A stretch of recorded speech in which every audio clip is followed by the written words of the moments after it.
Bapak Ibu yang dirahmati Allah, alhamdulillah, puji syukur selalu kita haturkan kehadirat Allah atas limpahan nikmat yang kita terima, yang memudahkan langkah kita untuk ke masjid, yang kemudian juga masih mempertahankan badan kita untuk duduk sejenak untuk bermajelis ilmu.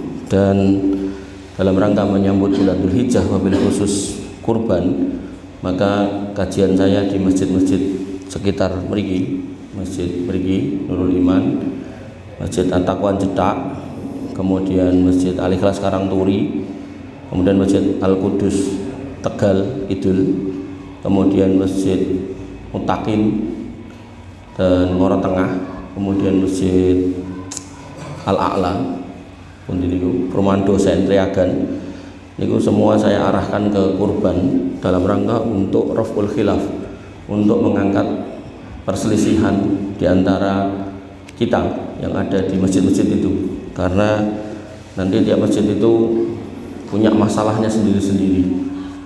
Ada yang masjid niku takmire wegah masak-masak karena pendapatnya tidak boleh. Nanti ada masjid niku yang tidak mau menyembelih sapi betina karena katanya tidak boleh. Nanti ada masjid niku yang kulit dase kakine didol tinggu panitiane dan seterusnya. Makanya Bapak Ibu yang dirahmati oleh Allah, saya bahas kurban di semua masjid itu, dan tentu di Solo juga sama dengan kitab yang berbeda-beda. Dan mriki insya Allah Sahih Bukhari, mengketen At-Taqwa niku Mustad Imam Ahmad, mengketen Karangturi niku Sahih Muslim, mengketen Al-Qudus niku Bulughul Maram, mungkin dan Ngoro Tengah niku kitab kecil-kecil yang saya rangkum jadi satu. Dan Al-A'la juga seperti itu. Jadi nek jenengan gampangane hadir ten mriko napa ten mriko niku ya insyaallah nanti pembahasannya ya mungkin intinya sama tapi kitabnya beda ngoten nggih. Sehingga seolah-olah jenengan ini ngaji kitab banget tentang bab kurban. Bapak Ibu yang dirahmati oleh Allah Subhanahu wa taala, dan dari masjid jenengan ini masuk beberapa pertanyaan ke saya. Karena banyak kerjaan, banyak urusan, saya baru bisa menyusun beberapa. Nah, ini beberapa ini kita sampaikan. Jadi kalau pertanyaannya pun rampung, mulut jawab, baru masuk ke kitabnya. Mungkin teman-teman mulai mulut jawab, kemudian masuk ke kitabnya lagi. Nah, sampai tekanin kurban. Nah, harapannya jangan sampai nanti pas kurban ada hal-hal yang ganjel di hati.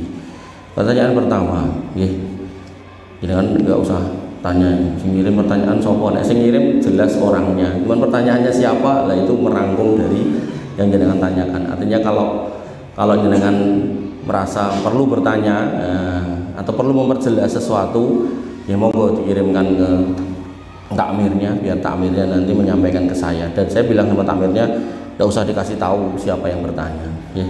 Cukuplah itu menjadi pertanyaan, dan pertanyaan itu dijawab, dan cukuplah jawaban itu menjadi ilmu. Gak usah nanya siapa yang bertanya, karena gak penting itu siapa yang bertanya. Yang penting adalah pertanyaannya dan jawabannya, sehingga nanti siapapun yang pada akhirnya mungkin ngapunten kesenggol, keselentik, kejiwit, nah niku monggo dikoreksi. Jangan kemudian marah. Piye toh? Saiki dadine ngene toh. Namanya ilmu ada konsekuensi, Pak. Orang yang tadinya memahami riba itu boleh, begitu dia belajar riba nggak boleh, ya kudu ditinggal gitu. Contoh misal dalam kurban, kadang enten panitia kurban belum pakai duit dapat belikan sapi, tapi dia ngedil sama bakul sapi. Engko nek kalau payon siji 500.000, haram itu, Pak. Artinya kalau misal saya nggak sedang mencari siapa orangnya, kalau misal ada di sini seperti itu, maka ya harus ditinggalkan, nggak boleh, haram itu. Ini contoh mawon. Makanya kita bahas pertanyaan-pertanyaan ini agar kemudian bisa raf'ul khilaf, mengangkat perselisihan, mengangkat perbedaan di antara kita sehingga bisa guyub rukun, tidak ada kekhawatiran, tidak ada syak wa syangka, prasangka dan keraguan tentang apa yang jenengan lakukan di masjid ini. Umpama nanti pertanyaan ini jawaban saya kok jenengan punya pendapat yang lain, sumonggo. Yang penting jenengan harus menegakkan di atas Quran dan Sunnah. Tapi nek mong aku ndek pendapat liya mong melu si iki, lah si kuwi dalile ndi mbuh ra roh. Nah niku ampun nggih. Itu namanya taklid, ta'assub, tidak bagus. Bapak-Ibu yang dirahmati Allah, pertanyaan pertama, bagaimana hukum menyamakan iuran pada jamaah sedangkan sapi yang dibeli harganya tidak sama? Jadi sapi ini ada yang harga 21, 22, 23, tapi iurannya sama. Memiliki pinten, Pak? 3 pinten? Oh, beda-beda. Oh, nek di sini prakteknya beda gitu. Oh. Gimana kalau disamakan? Nah, sedangkan praktek selama ini ada beberapa harga sapi yang dibagi 7. Nah, Bapak Ibu yang dirahmati oleh Allah Subhanahu wa taala. Sebenarnya praktek jenengan itu justru yang terbaik. Nah, nek terbaik apa ya tak kudu diganti sing elekan. Nek udah terbaik itu ya kudune itu yang dipertahankan. Nah, hanya saja catatannya dalam terbaik itu adalah jenengan harus pastikan yang pertama tidak mengalami 4 kecacatan. 1, buta yang nyata butanya. 2, pincang yang nyata pincangnya. 3, sakit yang nyata sakitnya. 4, kurus yang nyata kurusnya. Nah, ini nggak boleh. Ini urutan pertama. Urutan kedua adalah usia. Usia harus musinah. Musinah niku tiap binatang niku benten-benten. Nek wedhus setahun penuh masuk tahun kedua. Nek sapi 2 tahun penuh masuk tahun ketiga. Nek unta 4 tahun penuh masuk tahun ke-5. Nek kebo kula mboten ngertos. Nah, sehingga ketika jenengan mau nyari sapi itu urut 2 ini dulu. Cacat tidak ada, lalu kemudian umur. Nah, niki nek wong Jawa ngarani poel. Nek poneten niki nanti kok keten bakule tegone piro semene. Nah, niku diflorke ten kelompoke didum 7. Niku lampah niku pun paling sae. Ning kadang praktek yang ada niku didelok gedene tok, mboten didelok umure. Nah, nek wis napa niku sapi metal niku setahun kurang wis gede, Pak. Akhirnya banyak praktek itu justru beli sapi itu enggak masuk umurnya. Walaupun harganya didom 7 niku nggih kleru berjamaah. Makanya nggih umpami iurane ngapunten bahasa saya nanggung. Nah, maka mendingan mundut sapi sing genah tuwa. Apa itu? Sapi NTB, sapi Bali atau sapi Madura. Itu enggak terlalu gede tapi umurnya jelas masuk. Dan umur ini vital, Pak. Jadi jangan sampai digampangke. Nah, sehingga Bapak Ibu yang dirahmati oleh Allah Subhanahu wa taala, prinsipnya praktek yang sudah jenengan lampahi itu yang terbaik. Jadi dipilih yang enggak cacat, dipilih yang umurnya masuk, dibagi 7 sehingga nanti pembaginya itu beda-beda. Nah, pertanyaannya, nek didum rotok gimana? Misal disepakati, oh 3,5, oh 4 juta misal gitu. Podo kabeh, lagi digoleke barangi. Maka prinsipnya satu sapi itu adalah 7. Disabdakan oleh Nabi SAW bahasanya ngaharna ma'a Rasulillah sallallahu alaihi wasallam amal Hudaybiyah. Kami dulu menyembelih bersama dengan Nabi SAW pada tahun Hudaybiyah al-budnah unta an sab'ati yang dibagi 7, wal baqarata anis sab'ah, dan sapi juga dibagi 7. Nah, sehingga ketika iurane sama ning nanti belinya beda-beda, prinsipnya ndak apa-apa. Kaidahnya adalah al aslu fil muamalah al ibahah ila madalla dalil ala tahrimiha. Hukum asal dalam ibadah, dalam muamalah itu boleh sampai ada yang melarang. Larangannya nggak ada, karena larangannya nggak ada maka iuran yang sama boleh. Nah, yang penting catatannya, 1, setiap orang ridho dengan patungan yang disepakati. Jadi jenengan sebagai takmir memutuskan 3,5 atau 3,6, kemudian jamaahnya ridho, ya monggo. Kemudian berikutnya tidak ada unsur tipu daya atau horor atau ketidakjelasan atau kedoliman yang terjadi di situ. Artinya gini, ketika kemudian iurannya sudah disepakati, misal 3,5 ping 7 niku ketemune pinten niku? 21 karo 3,5, 24,5 gitu. Nah, maka ya sebagai orang yang diamanai nggih usahakan beli sedekat mungkin dengan harga itu. Diusahakan. Jadi ya paling boten ya ketemu ning 24 atau 23,5. Jangan kemudian wis genah iku wirane 24,5 kok tukune 20, padahal enten sing 23, enten sing 22,5. Ngoten. Jadi yang diamanah itu harus benar-benar amanah. Nah, kemudian dikuatkan lagi oleh pendapat Imam Nawawi rahimahullah, beliau berkata wa yajuzu al-istiraku fil budnah au baqarah an sab'ah. Prinsipnya berserikat itu tentang jumlah orangnya. Soal kemudian patungannya beda-beda pun tidak ada masalah. Misal nggih, kula contohke. Niku nek 3,5 ping 7 ketemune 24,5. Ternyata sapi ning pasar niku entene 26,5. Sing umur, sekali lagi tidak cacat terus umur masuk. Jangan lihat gedene dulu, umur dulu penting. Tidak cacat, 4 itu bebas, kemudian umur, baru gede-gedean. Kok misal digoleke sing cilik, piyaine grup niku moh gitu. Entene sapi Bali cilik itu, moh. Pilih metal rodok gede ternyata 28,5 disampaikan. Niki entene 28,5. Berarti jenengan piye 7 kurang 4 petang yuto. Nah, akhirnya salah satu dari 7 itu kemudian mengatakan wis tak talangane tak tutupi petang yutone niku. Dadi wong 6 iurane 3,5, sing ke-7 iurane pinten? Berarti 8,5, 7,5, enggak apa-apa. Walaupun beda. Nah, prinsipnya 7 orang, enggak boleh lebih dari 7.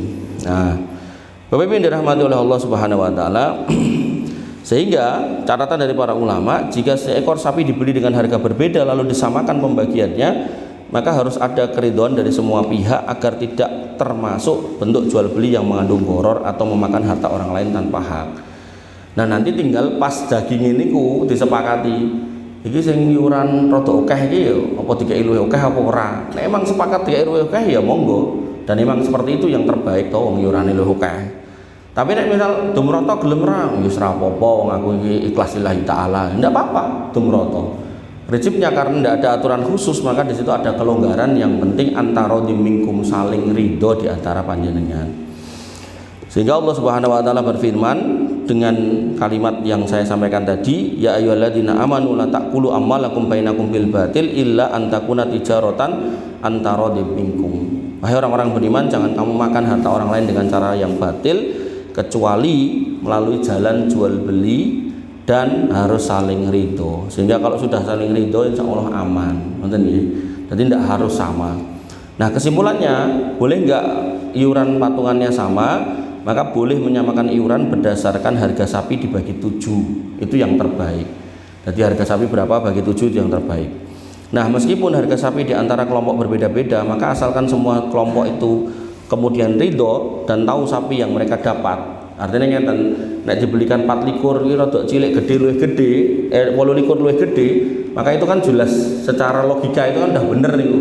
Nah, maka otomatis orang yang iuran nggih pun ridho, maka monggo dilanjutkan. Namun lebih utama dan adil jika setiap kelompok membayar sesuai dengan harga sapinya masing-masing. Artinya kalau kemudian dibagi roto dengan harga yang sama, otomatis nek sing 28 nanti kudu nambah, nek sing 24 nggih turah 500 ya. Jadi tetap nek dibagi kelompoknya masing-masing itu tetap yang lebih utama. Nah, karena keadilan adalah prinsip utama dalam muamalah, sebagaimana Nabi SAW bersabda secara umum, la dororo wa la diroro, tidak boleh membahayakan diri sendiri dan membahayakan orang lain. Sehingga rekomendasinya dalam praktek ideal, jika setiap kelompok membeli sapi sendiri, maka biayanya disesuaikan dengan harga sapi tersebut. Jadi seperti yang jenengan lampahi itu yang paling ideal.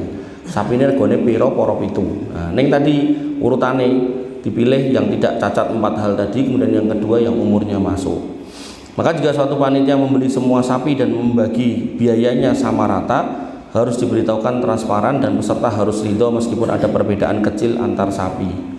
Jadi begitu sudah dibeli diinfokan, mungkin pas rapat diinfokan, sapi A iurane 24,5 dapatnya 23,5. Sapi B iurane 24,5 dapatnya 24. Sapi C iurane 24,5 dapatnya 23.750. Nanti itu perlu diinfokan. Nah, perlu misal pun ditulis nama-namanya itu nanti terus ditulisikan sapi A gitu, tulisi pun entuk regane 3,5 juta. Biar pada tahu transparannya. Maka bila sapi-sapi sangat berbeda kualitasnya, misalnya satu besar satu kecil, maka menyamakan harga bisa menjadi kedoliman kecuali ada keridhaan yang jelas dari sebuah pihak.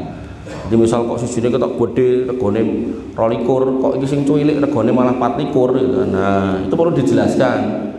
Oh, ngeten lho niki pun inden 2 bulan sebelum kurban. Nek niki dadakan grupe ngumpule dadakan terus goleke ning pasar kewan. Akhirnya yang terjadi untuk larang.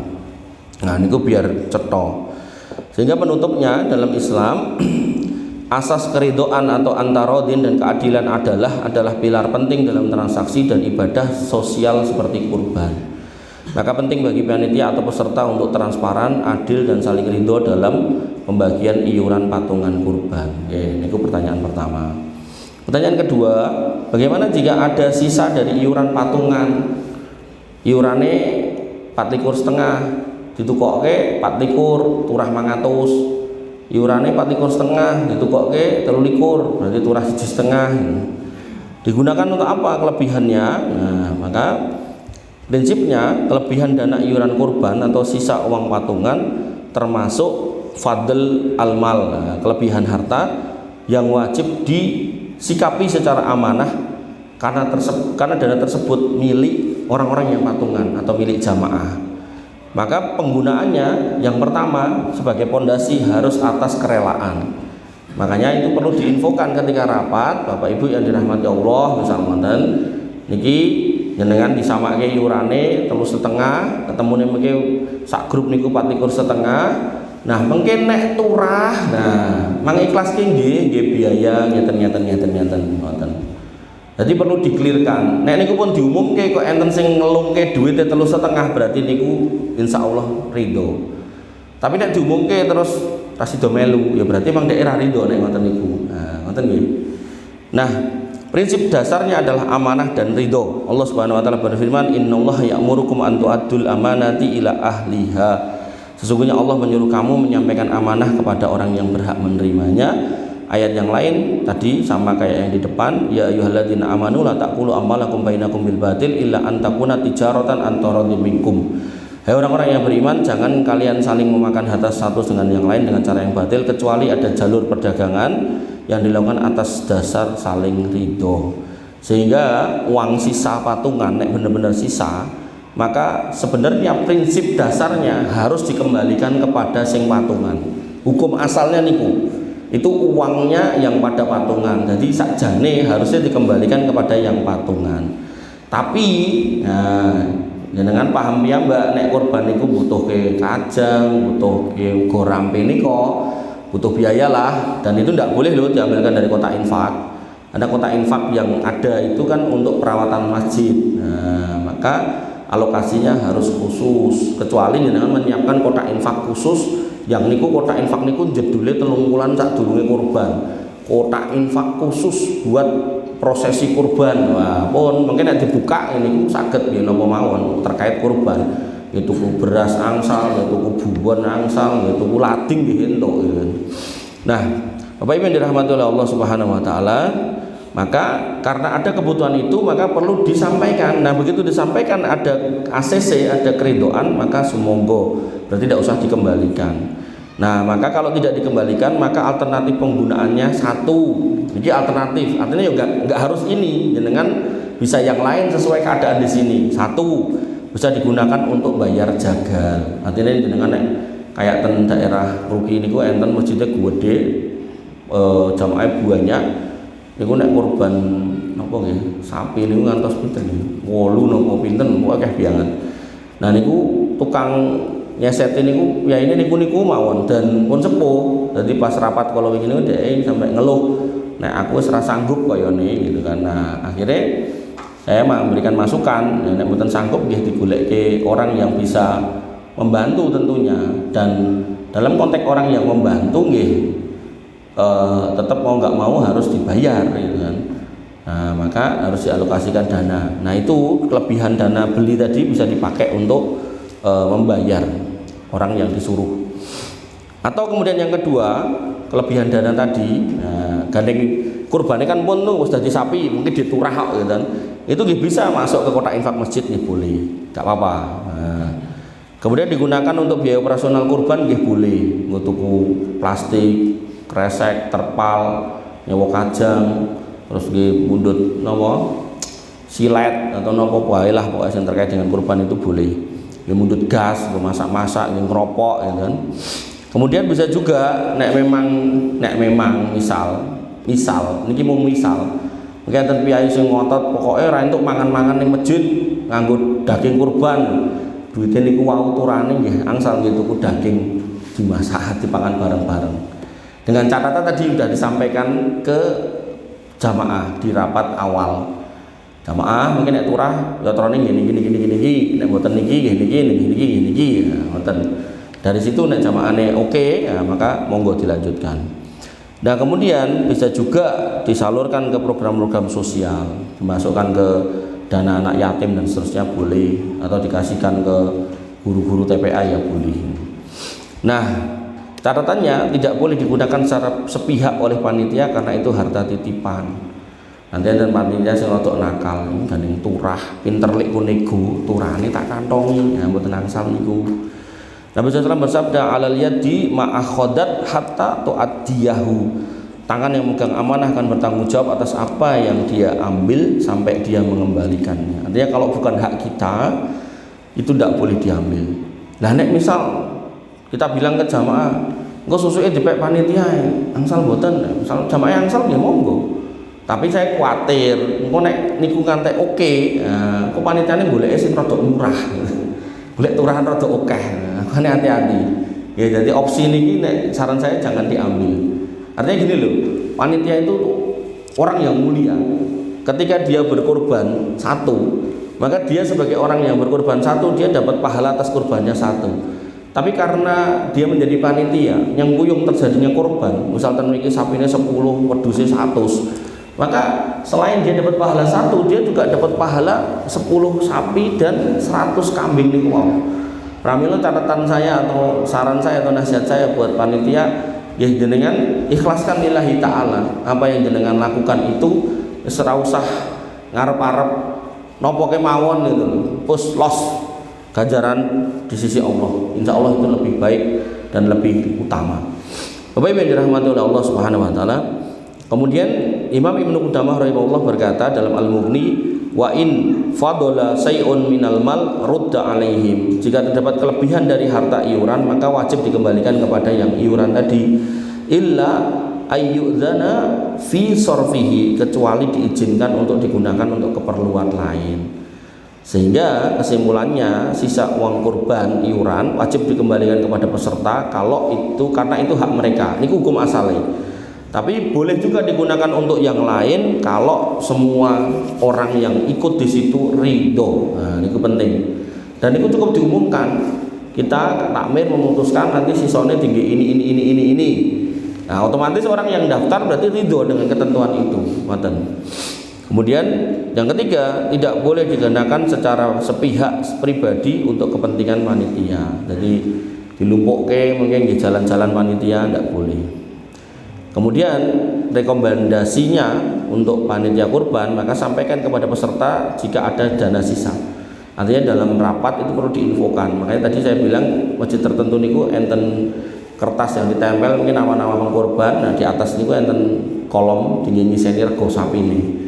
Biar yang korban tahu, idetku ngumpul 4,5 ternyata ditukokke 3,5 berarti jek turah sak yuta. Sing sitoke mungkin ternyata iurane 4,5 ternyata ini ditukokke 4,5 berarti turah 500. Nah, mungkin di isore ditulis sisa total 5 yuta atau mungkin 6 yuta. Nah, mungkin tinggal laporan sebelahnya nek cukup tempatnya.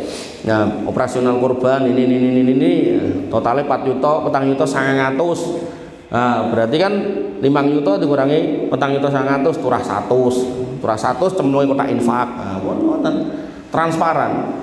Dan napa nggih istilahnya kepanitiaan yang transparan seperti itu menyebabkan jamaah itu punya rasa memiliki. Pengen napa istilahnya? Pengen andil, pengen terlibat. Makanya kula niku membimbing masjid sampai bikin unit usaha. Sampai kula ewangi unit usahane niku cuci motor karo isi ulang galon. Sampai kula ewangi nglarisi. Jadi kula tuku kupon ini kula dumke gratis. Kula nglarisi.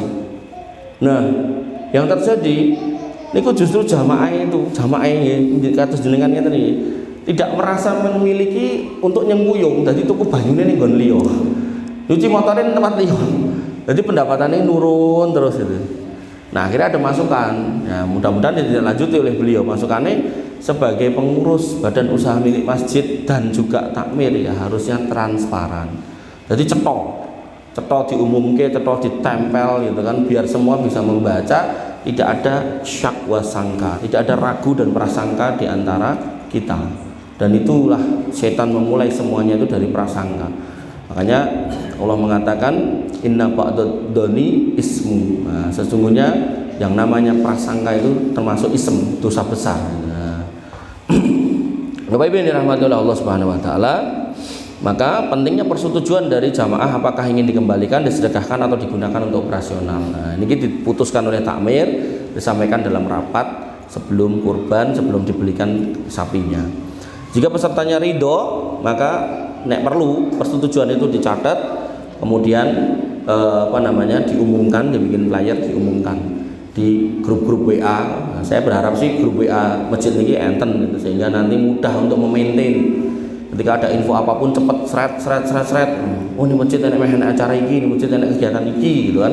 Sehingga jamaah itu mudah untuk mengakses gitu kan. Jadi sekarang itu harus mudah, dan masjid jenengan itu termasuk yang apa ya istilahnya nek bahasa nih cah nemi melek digital. Jadi digitalisasi masjid gitu. Dan itu saya suarakan di banyak masjid gitu. Kalau jenengan nggak digital, nanti akhirnya orang nggak tahu kalau di tempat jenengan itu ada kegiatan. Akhirnya ngajian itu isinya ngomong loro kali jamaah. Jamaah sing teko siji. Dan ya nek saya tetap teko gitu kan, bukan terus nek wong siji terus kula mulih ngoten mboten. Ya tetep kula ladeni malah ngobrol. Kene kopine kacange ngobrol ngoten. Cuman kan nopo nggih ngoten kan mesake ngoten. Nek kula santai mawon, nek Ustaz liya kan mesake ngoten. Pramila dengan jenengan digitalisasi niku selain bisa digunakan untuk menyampaikan informasi secara internal, itu juga bisa ke eksternal gitu. Bapak Ibu dirahmati oleh Allah Subhanahu wa taala. Pertanyaan berikutnya, sing kepinten iki? Sing kepinten, Pak? Lali. Yang ketiga, bagaimana jika ada ini jadi pertanyaan masjid liya, ning gandeng rada nyambung ke mriki, saya masukkan juga. Bagaimana jika ada kelompok sapi A kemudian mengalami kekurangan dana? Ini sapi A, ya toh, kekurangan dana. Regane misal 3.000, ternyata iurannya 3 yutonan, kurang 2 yuto. Nah, kemudian ada kelompok sapi B mengalami surplus dana 3,5 ping 7, 4,5, ternyata dia beli ini 2 misalnya itu. Nah, boleh nggak kelebihannya sini dikasih sini? Nah, padahal setiap sini sudah 7 orang, boleh nggak? Nah, maka secara umum, mengenai subsidi silang antara kelompok sapi A dan B, maka kalau sudah 7 orang, sini juga 7 orang, maka secara umum tidak bisa. Yang bisa gimana?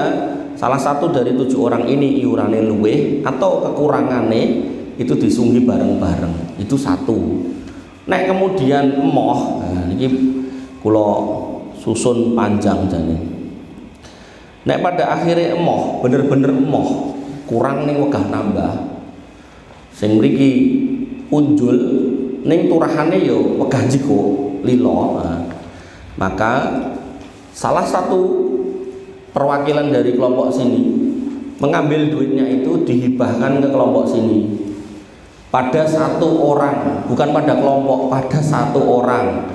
Misalkan kelompok niku enten jenengan, kayak jenengan nyoh tak tambahi, sehingga jenengan di sini secara bagi rata tadi kan 3 yuto. Nah, kecuali jenengan yang dapat hibah itu iurane los beda dhewe, rada akeh mergo ketambahan ten mriki. Dong mboten bingung Mas. Mungkin enten masjid niku sing gampangke, Pak. Jadi akhirnya sapi niku ngene piyai A sak kandang 6 ditebas bareng dengan harga sama padahal gedene beda-beda. Bahkan di sini beda. Iku mboten angsal nggih, harus cetha ini 21, 22, 23, 24 gitu. Nah, misal iurane kok 13 berarti sing 24 kan kurang gitu. Nah maka sing kelompok 13 turah to. Nah niku turahane kayak sing 24. Misal dijikuk sinten Pak sinten misal sinten Pak Joko atau Pak Tris. Yo Mas Tris tak tambah sak yuta. Jenengan sebagai yang untuk tambahan kayak panitiane. Nggo iuran saya 3,5 tambah sak yuta 4,5. Dikei sebelah kene. Tak apa-apa. Kalau kayak gitu enggak apa-apa. Tapi nek kemudian ujuk-ujuk duitnya dipindah, nah itu ndak boleh. Itu seolah-olah sing iuran buatan 7 tapi 8. Ketambahan iuran tambahan di luar 7 itu ndak boleh. Makanya diambil dulu duitnya diserahkan ke salah satu orang yang ada di kelompok sing kurang niku wau. Ngoten solusine nggih. Jadi jangan ujuk-ujuk disubsidi silangkan. Jadi yo ketoke mirip tapi niku beda. Makanya orang-orang musyrik itu ketika dijelaskan tentang riba, mereka mengatakan innamal bai'u mislu riba, jual beli karo riba iku padha ae. Oh ya ora wurung sak yuta bali, sak yuta 200. Tapi kata Allah wa halallahu al-bai'a wa harrama riba, sing jual beli kuwi sing halal, sing riba kuwi sing haram. Makanya pentingnya memahami akad itu di situ. Dan ngeten iki nek wong radong ya nyepelekke, sing penting iki padha ae entuk sapi, mboten nggih. Karena nanti nek jenengan melebihi jumlah maksimal yang iuran si sapi itu, nanti sembelihan jenengan enggak bernilai kurban, tapi cuma bernilai sembelihan biasa. Dan itu ya maneman, jenengan mungkin ten akhirat ngenteni pahala sapi sak wulu-wulune malah ra entuk apa-apa kan maneman. Baik yang dirahmati oleh Allah Subhanahu wa taala, sehingga hukum subsidi silang ya, pada prinsipnya adalah boleh dengan syarat diambil dikasihkan ke salah satu, bukan kemudian ujung-ujung dikeke sak grup ngoten. Nah dikeke sak grup itu ndak boleh. Nah syaratnya tidak menambah peserta kurban menjadi 8 dalam satu sapi, kemudian tidak mengubah niat. Nah, kemudian yang membantu tidak ikut menuntut bagian atau niat kurban dari kelompok A. Jadi misal nggih, ada kelompok B yang keluwihan duit tadi, dikei kelompok A, salah satu kelompok A, misal kelompok A niku enten Mas Tris wau dikei, "Nyo Mas Tris, kowe kon kurang 2 yuta. Kene kepunjunan 2 yuta nyo nggo kowe." Akhirnya begitu dibelah, niki wau sing ngluwihi niki wau sing ngekeki niki wau ujug-ujug nyedak titik-titik. Ndi 2 yutane aku njaluk. Nah niku mboten angsal. Nek dikeke ya wis gitu kan, ndak usah kemudian dingen-ngen kudu ngekeki balik ngoten lho. Nek ngoten berarti jenengan punya rasa nek jenengan adalah orang ke-8. Nah itu juga jelek ngoten niku nggih. Jadi ya sudah los ngoten mawon. Bapak Ibu dirahmati oleh Allah Subhanahu wa taala. Kemudian berikutnya pertanyaan berikutnya. Apakah kurban boleh diberikan kepada orang non muslim atau orang kafir? Boleh apa enggak? Bapak Ibu dirahmati oleh Allah Subhanahu wa taala, orang kafir itu dibagi menjadi 3. Orang kafir zimmi yang mendapat jaminan negara, kemudian muahad yang melakukan perjanjian dengan negara. Nah, kemudian kafir harbi. Nah, kafir harbi itu kafir yang memerangi kita sehingga juga kalau mampu bisa diperangi. Nah, maka Allah Subhanahu wa taala berfirman pada Quran surat An-Nisa surat Al-Insan ayat 8, wa yutimuna ta'ama ala hubbihi miskina wa yatima wa asira. Dan mereka orang beriman itu memberi makan yang disukainya kepada orang miskin, anak yatim dan tawanan. Namanya tawanan itu biasanya pada zaman itu adalah orang kafir, sehingga orang kafir boleh dikasih makanan. Sehingga nanti dalam hadis Nabi SAW mengatakan dari Asma binti Abu Bakar, qalat, beliau berkata, qadimat alayya ummi wahya musyrikah fi ahdi Quraisy. Dulu pada masa itu ibuku masih dalam keadaan kafir. Nah, kemudian fastaftaitu Rasulullah sallallahu alaihi wasallam. Kemudian aku minta fatwa kepada Nabi SAW tentang bolehnya memberi kepada ibu saya. Kemudian saya bertanya, ya Rasulullah, qadimat alayya ummi wahya raghibah. Ya Rasul, ibu saya sangat menginginkan bantuan saya. Dados pun kafir tapi uripe susah. Nah niki anak niki ra tegel delok pokoke susah, senajan kafir. Iki anak yang baik nggih. Ora kaya saiki pake salat tapi malah dikafirke. Nah niku tambah parah niku. Jadi Orang tua yang beda agama pun, ini anak bertanya pada Nabi, boleh nggak saya bantu ibu saya? Oh, niku sing bener. Nek wong wis padha salate mah dikafirke niku kleru. Nah, afa asiluha, boleh nggak saya menyambung silaturahmi buat beliau? Nah, maka kata Nabi, na'am, sili ummaki, silakan kamu sambung. Nah, nyambung ini bukan cuman marani ngendaki terus ditinggal lunga mboten. Yo gawake, oh butuh beras gak oke beras. Oh dalam pas kurban nggih dikei daging ngoten. Pramila nggih, Bapak Ibu yang dirahmati oleh Allah, ketika panjenengan nggih punya daging kurban, jenengan mau bagikan ke tetangga sebelah jenengan yang non muslim, boleh. Sekali lagi boleh. Begitu pula ketika takmir sini misal sepakat orang non muslimnya juga dikasih, nggih sumangga. Nggih, tapi tentunya ini saran saya. Nek wong Islam 3 kilo, wong non muslimnya 1 kilo ae lah wis gitu kan. Gitu. Jadi orang Islamnya tetap lebih banyak atau lebih baik ya. Kemudian pendapat ulama, Imam Nawawi berkata, wa fi hadhil ahadits jawazul silatil kafir alladzi laisa fi hali harbin ma'ana. Maka hadis tadi menjadi dalil bolehnya menyambung hubungan dengan orang kafir selama tidak dalam keadaan memerangi kita, wa jawazu birril walidainil musyrikin, dan bolehnya berbakti kepada kedua orang tua walaupun berbeda keyakinan, dalam hal ini adalah kemusyrikan. Nah, kesimpulannya diperbolehkan memberikan sebagian daging kurban kepada orang kafir selama mereka bukan kafir harbi, bukan memerangi kita. Nah, oleh karena itu maka jangan tidak usah ragu kalau mau ngasih tetangganya yang non muslim. Nah, ini pertanyaan yang keempat. Nah, ini suatu nyerempet-nyerempet ini. Ada seorang istri yang mengikuti LDII, tapi suaminya yang enggak LDI yo ora ning masjid. Mesti wong yo ora enek ning kene ora ning masjid. Dan sang istri sudah dapat jatah dari masjid LDI. Nah, kalau dikasih dari masjid ini jadinya jatahnya double. Padahal tidak ada yang ikut jamaah di masjid ini, bojone sing wedok mboten, sing jaler nggih mboten, sing jaler senajan mboten LDI nggih mboten mriki, sing setri ya gandeng LDI otomatis mboten mriki. Nah, padahal satu keluarga semua ke masjid cuman dapat jatah satu dari masjid ini, satu kresek. Nah, keluarga itu siji, engko nek tiba sing LDI malah tok loro. Mergo dikei keng mriki. Nah, itu seperti apa? Bapak Ibu yang dirahmati oleh Allah Subhanahu wa taala, ya. Maka kurban itu dibagikan kepada seluruh kaum muslimin, sregep ke masjid ataupun tidak. Bahkan yang tadi wong kafir we entuk. Sehingga nggih Allah Subhanahu wa taala berfirman, "Qul la ajidu fima ukhya ilayya muharraman ala ta'imin yat'amuhu illa ayyakuna maitatan aw daman masfuhan aw lahman hijir fa innahu rijsun." Tidak aku peroleh dalam wahyu dan wahyukan kepadaku sesuatu yang diharamkan atas orang yang hendak memakannya, kecuali kalau makanan itu bangkai, darah yang mengalir atau daging babi, karena semua itu kotor. Artinya daging sembelihan hewan kurban yang halal dimakan diberikan kepada siapa saja dari kalangan kaum muslimin selama bukan dari orang kafir harbi atau jelas orang yang memusuhi Islam.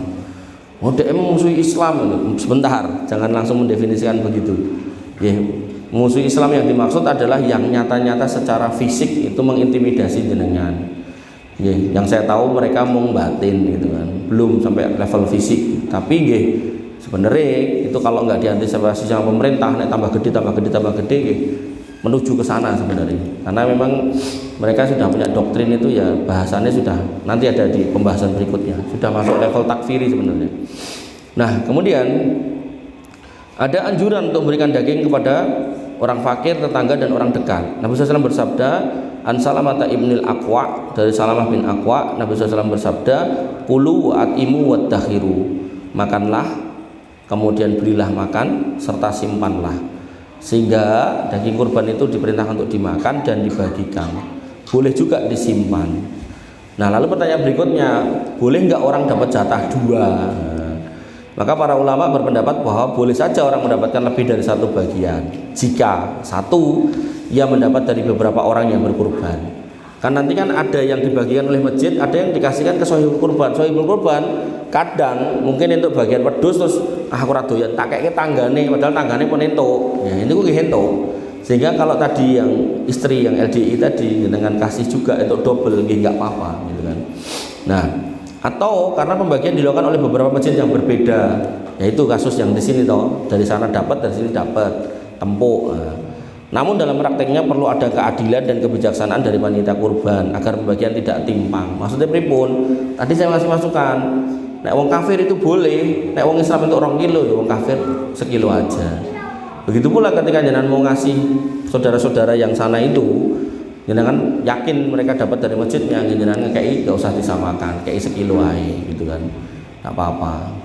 Kemudian fatwa Syekh Muhammad bin Shalih Al-Utsaimin rahimahullah, beliau mengatakan la yustaratu alla ya'khudal faqiru illa marratan wahidatan. Tidak ada persyaratan bahwasanya orang itu hanya boleh menerima sekali aja, bisa berkali-kali. Ballahu ayyakhuda mimman sa'a mayyutihi minal mudhin. Bahkan dia boleh mengambil atau menerima dari manapun orang memberi. Nah, cuman catatannya tadi soal ketidakadilan atau ketimpangan. Artinya kalau misal nyata-nyata ada jamaah-jamaah yang rajin ke masjid, ya niku mending dialokasikan lebih banyak. Paribasane ngeten lah. Misal nggih niki contoh mawon. Sudah ada datane jenengan tuh sudah ada. Iki wong iki nak bapak iki ibu iki sudah ada. Nah, engko sing sregep ning masjid, misal dikai 3 kantong. Nah, sing jarang ning masjid dikai 2 kantong. Sing masjid ning kene dikai 1 kantong. Sama sing agamane ora Islam dikai 1 kantong. Niku boleh. Dan adil, gak selalu harus sama. Ngoten. Jadi gak ada putra SD, SMP, SMA, apa ya sangune padha lah mboten to. Bahkan nanti dalam warisan adil itu nek wong lanang tok 2, wong wedok tok 1. Ngoten. Justru dalam beberapa kasus sama niku mboten adil. Bapak Ibu yang dirahmati oleh Allah Subhanahu wa taala, dalilnya apa? Allah berfirman, "Innallaha ya'murukum an tu'addul amanati ila ahliha wa idza hakamtum bainan nas an tahkumu bil adl." Allah memerintahkan kalian untuk menunaikan amanah kepada yang berhak dan meminta kalian untuk kalau menjadi hakim atau berhukum maka berhukumlah dengan adil. Dan adil enggak harus sama. Nah, pertanyaan berikutnya, apakah keanggotaan di kelompok tertentu itu berpengaruh? Artinya apakah ketika ikut LDI terus kita harus meyakini seperti yang mereka yakini kepada kita? Maka jawabannya, jika seorang berstatus muslim dan tidak melakukan kesyirikan atau kekafiran yang nyata, maka dia tetap muslim dan berhak mendapatkan daging kurban. Jadi apa yang mereka lakukan kepada kita yang melakukan LDI jangan dibalas, karena memang bukan itu caranya gitu ya. Namun LDI adalah kelompok yang secara umum dikritik oleh para ulama karena ajarannya yang menyimpang, terutama ketika terkait dengan takfiri, mudah mengkafirkan kaum muslimin, kemudian eksklusif dalam pemahaman, berarti masjidnya khusus, dan tidak mau sholat berjamaah dengan kaum muslimin yang lainnya. Jumatan kudu ning masjid dewi. Namun hukum asalnya adalah selama orang tersebut masih mengucapkan syahadat, sholat, dan dia tidak murtad, maka dia mendapatkan hak sebagaimana muslim yang lain, termasuk menerima daging kurban. Dalilnya apa? Nabi bersabda, "Man shalla sholatana wastaqbala qiblatana wa akala dzabihatana fadzalikal muslim." Siapa yang sholat menghadap kiblat kami dan sholat seperti sholat kami, makan kurban-kurban kami, maka dia muslim. Walaupun modele ngoten niku nggih tetep wong Islam. Ngoten nggih.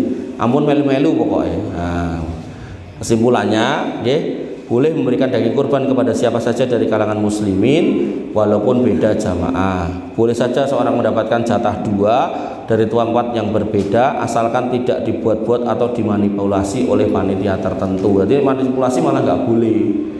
Oh, gandeng panitiane Muhammadiyah, engko sing Muhammadiyah kayak rada akeh, itu ndak boleh. Nek ngoten niku. Kemudian bagaimana kurban juga harus adil, pembagian kurban harus adil dan transparan, tidak berat sebelah karena organisasi, suku atau kedekatan pribadi. Dan walaupun kelompok LDI mengandung penyimpangan, namun selama dia menjauhi kesyirikan besar atau tidak melakukan perbuatan kekafiran, maka dia tetap muslim saudara kita yang boleh diberikan daging kurban. Sebaiknya panitia mengecek pemerataan agar tidak ada keluarga yang terlalu banyak mendapatkan sementara yang lain sedikit. Nek saran saya tadi, sing sregep ning masjid dikai 3 kantong, sing jarang ning masjid 2 kantong, sing sangka sebelah mriku atau beda agama 1 kantong. Niki contoh. Nah, Pertanyaan berikutnya. Mehatan nih kita ya. Nggih. Oh lah pun rampung. Nggih, Bapak Ibu yang dirahmati oleh Allah Subhanahu wa taala. Masih ketemu lagi kita niki ping pira Mas berarti sampai kurban? Sekali apa dua kali? Dua kali. Monggo dengan manfaatkan untuk mengirim pertanyaan yang belum dibahas dan mriki ten Pak Kuat. Nah, nanti biar Pak Kuat ngirim ke saya, nanti saya susun jawabannya. Tujuannya liraf'il khilaf, agar kita itu bisa mengangkat perbedaan di antara kita, tidak perlu ada gontok-gontokan persilang pendapat yang nggak penting ya, sehingga akhirnya menghambat guyup rukun kerjasama yang ada di antara kita. Ini belum selesai, masih ada episode berikutnya, tolong dinanti dengan semangat ya, khususnya takmir panitia kantor masjid niku semangat ngundang kula bahas niki. Ning panitia sing teko mung loro sisane ra mangkat. Wah wis terus piye ya, rampung pengajian mungkin tetap eker-ekeran. Makanya Bapak Ibu yang dirahmati oleh Allah Subhanahu wa taala, ini dulu. Terus tadi ada permintaan untuk didoakan saudara kita, anak kita namanya Azizah binti Sutarno nggih. Kita doa oh iya Sutarto kleru. Tetak ngake kowe ngolan. Nggih.